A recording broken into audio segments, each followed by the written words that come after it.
Hi, and welcome to my review on the Eafengrow EF223 and its comparison to the tried and true Spyderco Tenacious. Um, just start off with a few specs, and actually the reason for the video, I should say. This knife came to my attention in a pretty quick span. It wasn't difficult, and I didn't hesitate at all to buy it, given everything it offers. So I wanted to see how it would compare to what I think is really what the knife that set the standard for pocket knives. For the what's it called? The high quality, low budget pocket knife, and that would be this one. This knife comes with so many features that it's kind of difficult to justify a price like this one. And we're going to get into that in a little bit. But first, I wanted to tell you a little bit about each knife, especially this one, and see how it compares to this one here. The Eafengrow EF223 comes in at a whopping $19.99 on Amazon. And I believe you can get it on other websites. But there, it is so cheap. It's crazy. The Spyderco Tenacious is going to cost you anywhere from $45 to $55. And that's just generally anywhere. You can buy this knife at all major knife retail sites. However, the Eafengrow I've only seen on Amazon and a few other sites that sell various things, like all sorts of things like Amazon, Alibaba, etc. Initial length of this knife is 8 inches overall. Blade length of 3.5 inches. It is a full flat grind with D2 steel. We have orange G10 handles or scales on the handle, as well as some real thick steel liners. They have been weight reduced, as you can see here. You can see some of the light coming through there, and on this side as well. So they've been quite heavily reduced, which brings this knife weight to around 4.22 ounces. So it's actually not a lot at all. Some more things. Handle length is 4.3 inches. Blade thickness is 2.5 centimeters, just a little bit thicker than the Tenacious. We do have a liner lock. And, oops, sorry about that. You can see the little detent ball in there. It is assisted with ball bearings. So on a knife of $19.99, $20 knife, you get ball bearings. And this has got to be one of the smoothest knives I've ever just used, played around with, etc. This knife just flies open. And just as good as any assisted knife. It also closes spectacularly. I've never had a knife just close this easy. I do like liner locks. I'm a fan of them. And if you can see here, it has milling on the lock to make it very easy to close. So you don't even need fingernail or anything like that. You can just put your finger in there and it just slides in so easily. It's not the kind of slide that's gonna jeopardize the lock. I honestly don't see any way where you can do that from outside, because as you can see, it's just completely flush with the lock, and the whole knife is flush along the liners as well. There's no spots where I can feel any liner or G10 coming up, and that's just amazing to see in a knife of this price.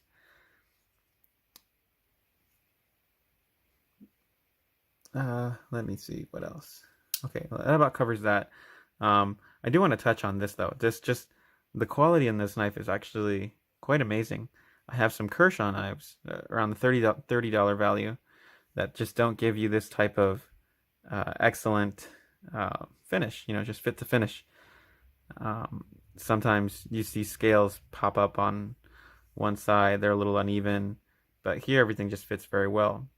You also have a lanyard hole pretty thin pocket clip. It is not deep carry, which I like.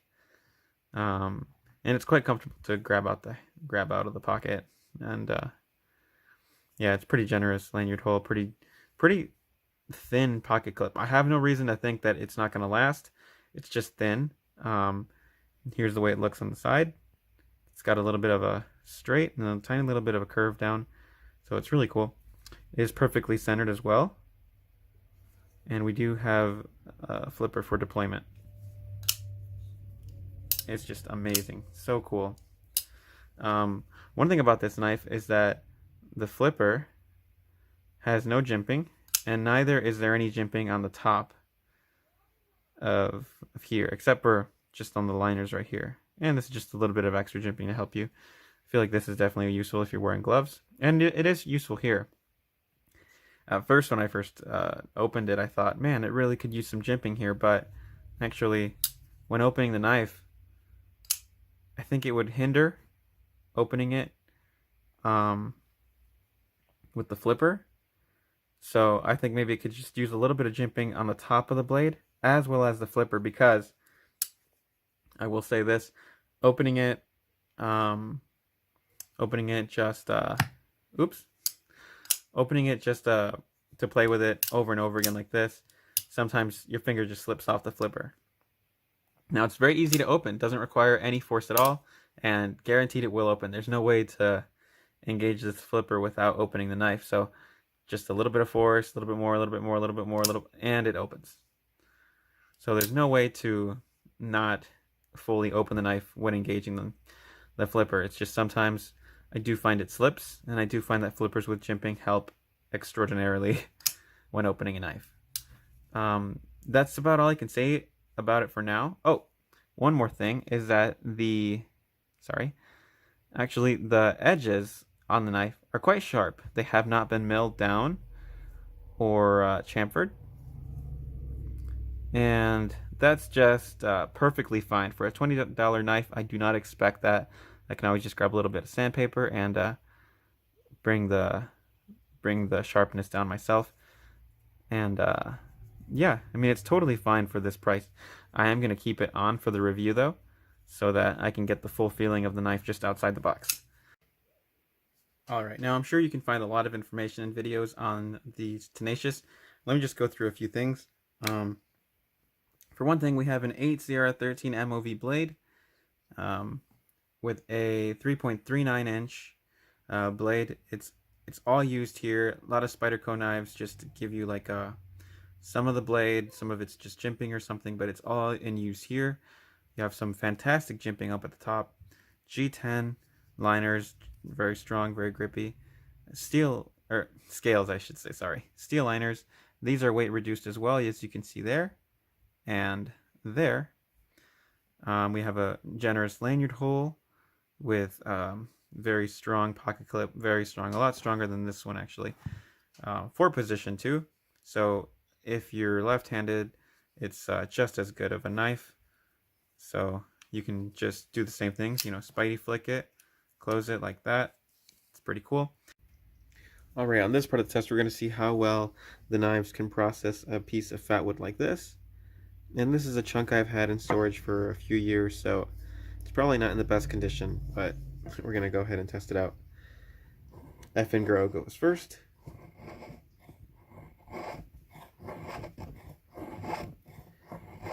And it's cutting pretty well.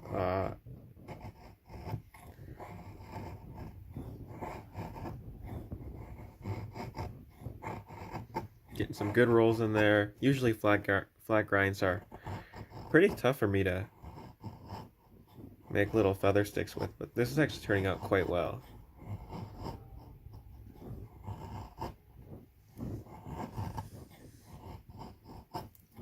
I'm not going to go ahead and light this because I don't want to start a fire inside my house. And I would be doing this outside, except it's extremely cold right now.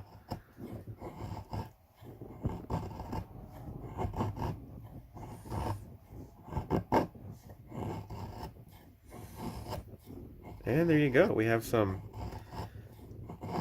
little fat wood shavings in there. I can see them already.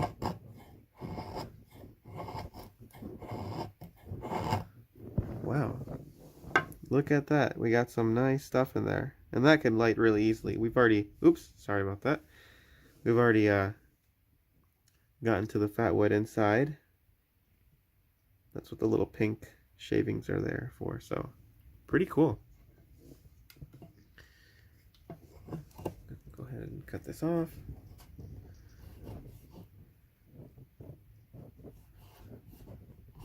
Doesn't want to cut it off. Oh, there we go. All right, I'm going to start on the other side with the Spyderco.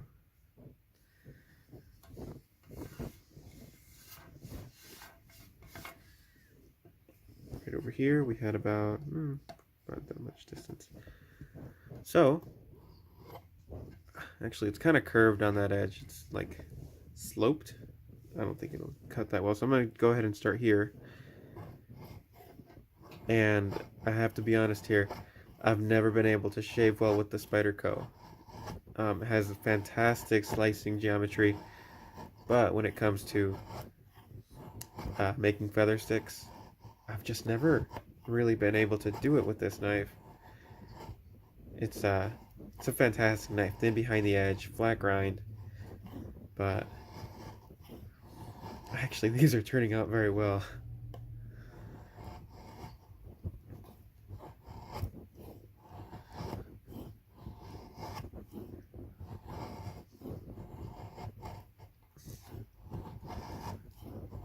Okay, that's probably all you would need.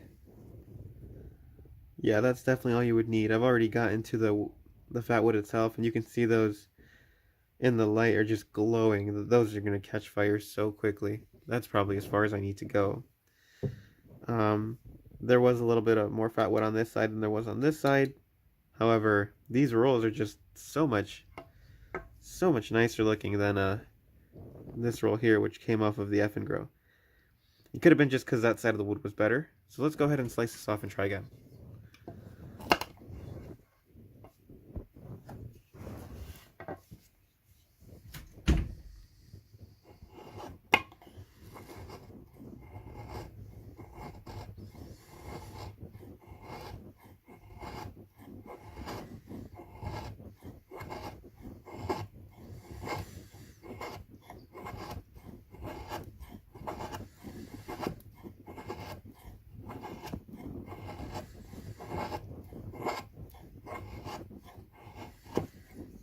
Okay, I do have less control. I have to say, this this handle, it's just not as tall. Therefore, I have less control. I can feel myself losing control, particularly with this finger, which gives you the majority of control, versus this handle, which, like, it's just longer in terms of this length, and I just have so much more control. Well, along with the taller blade, yeah.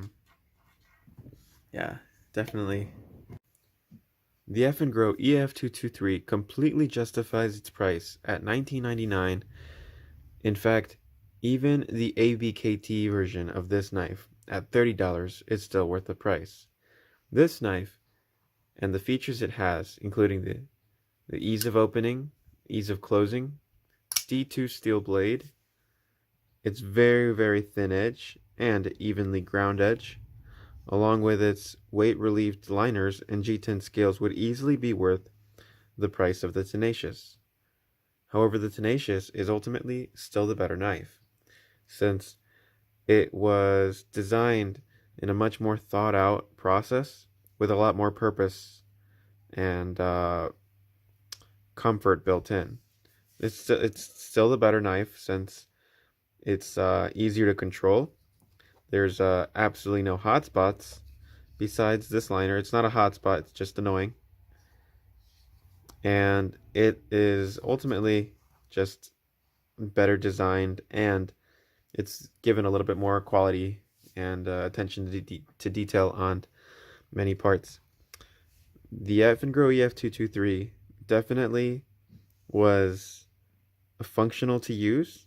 However, it was catching on the cardboard. It was catching on some of the wood in the test that you were seeing. And the handle was especially difficult to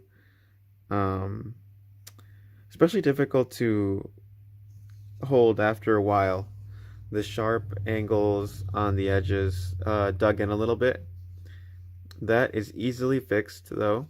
The hardest part about this knife and using it was that right here in this part of the handle where your index finger goes, you really just begin to just lose any sort of grip there and begin to grip the knife with your back fingers and your thumb.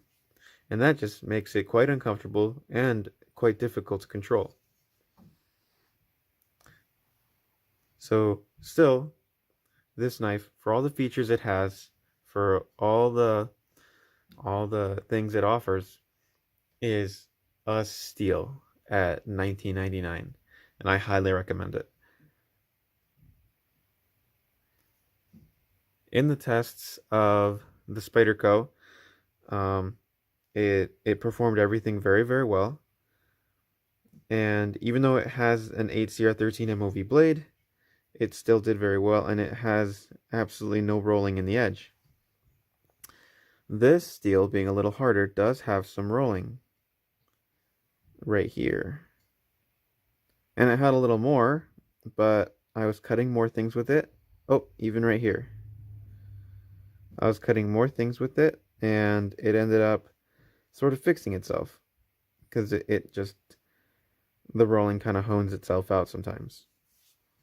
So because this steel is harder, it definitely stays sharper longer than this one, and it's still sharp.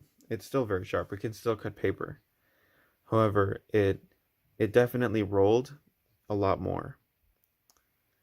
Anyway, this knife is completely worth it. If you do find it, definitely check it out. It's a steal. Everything about it is just awesome. Closing this knife is so comfortable. Opening it, very cool. The only thing that they really missed were chamfering the edges, putting a little jimping on the flipper, and maybe just filling this out a little bit, but that's just the design itself. Thank you for watching, and if you like this review, please stay tuned for some other reviews I have coming up, featuring the Gonzo F753M, as well as the Rake D191B, and lastly, the Buck Bantam 286. If you're interested in any of these knives or any other knives that you might have seen on my Instagram and you'd like a review or maybe just a video, just go ahead and leave a comment. Thank you very much.